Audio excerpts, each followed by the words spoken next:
Here is Van Dieman's Styx Valley Forest Green. We have a very dark green, darker than the swatch.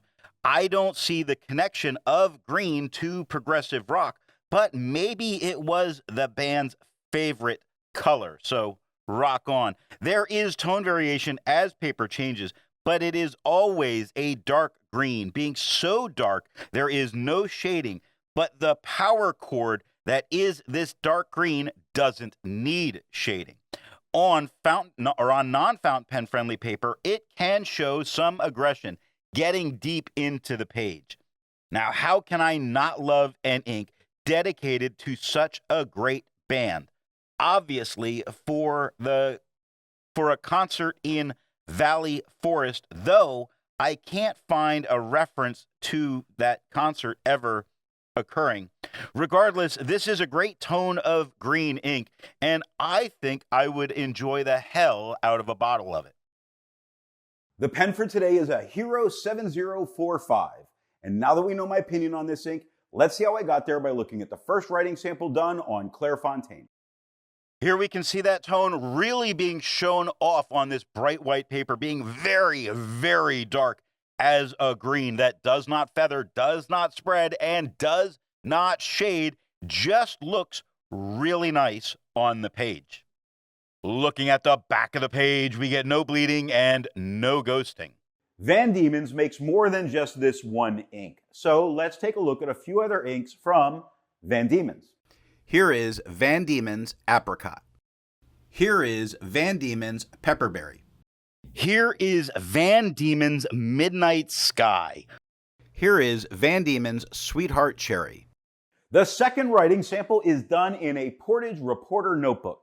While this is just as dark as it was on the Clairfontaine, I feel like the green is showing a little bit better. It doesn't feather, doesn't spread, doesn't shade. It looks absolutely amazing. Quite the moneymaker for this story. Looking at the back of the page, we get no bleeding, no ghosting, easily continuing our notes back here. There's a lot to be learned by doing multiple chromatographies. The one on the left is done the way it's supposed to be done. A line of ink is put down to immediately put into water to show the separation of those colors making the ink. Now the one on the right is marked with a D. This is allowed to dry for 10 minutes before it's put into water. The third writing sample is done in a national brand Steno notebook.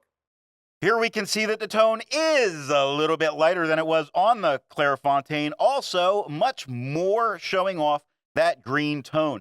Likely a result of this paper, meaning the ink is a little bit more translucent. Its color we're seeing is affected by the tone of the paper. It doesn't feather, doesn't spread, doesn't shade. It just looks more green.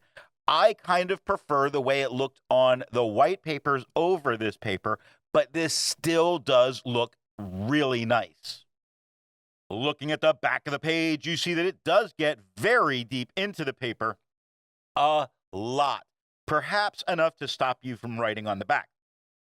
Combine that with the light ghosting that's going on, and you might not write on the back of this page. I would not, but somebody else might. Resistance tests are done to see how well this ink can be expected to perform on the page, and more importantly, how hard it may be to clean from your pen. Now, the smear is allowed to dry for 3 days before testing it. In the upper left, you can see where there is highlighter. In the upper right, that is pen flush. The lower left has a 1/3 bleach solution, and the lower right has plain old water. The next writing sample is done in a Rhodia notebook.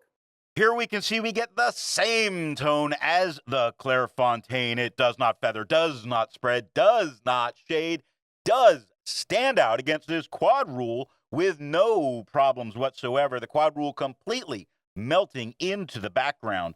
Fantastic. This is a great ink to use if this is the type of paper you prefer. Looking at the back of the page, we get no bleeding and no ghosting. With over 1,000 inks reviewed, let's take a look at a few more green inks. Here is Krishna Palmleaf. Here is Noodler's L. Lawrence. Here is Pinonia Silient Netto.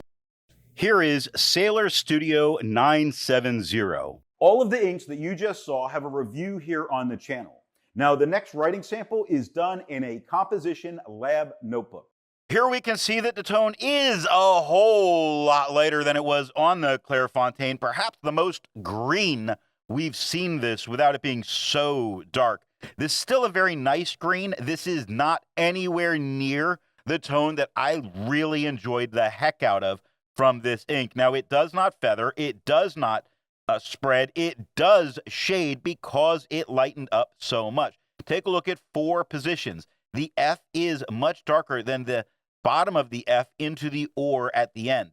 Positions, the P is darker than the OS, where the ITI darken a whole lot, where the ONS at the end do become a little bit lighter. If you're a student using this, I think this is a very good combination, but I also think you're missing out on one of the most beautiful, super dark greens that I've come across. Looking at the back of the page, we get no bleeding and no ghosting, easily continuing those important lab notes here. While it's nice to see inks that are in the same color family, I prefer to find inks that complement the color on the page.